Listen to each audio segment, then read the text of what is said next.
كن ولا تبرجن تبرج الجاهلية الأولى وأقمنا الصلاة وآتينا الزكاة وأطعنا الله ورسوله إنما يريد الله ليذهب عنكم الرجس أهل البيت ويطهركم تطهيرا واذكرن ما يتلى في بيوتكن ولا تبعن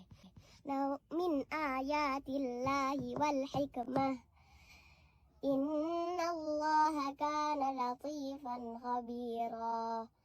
إن المسلمين والمسلمات والمؤمنين والمؤمنات والقانتين والقانتات والصادقين والصادقات والصابرين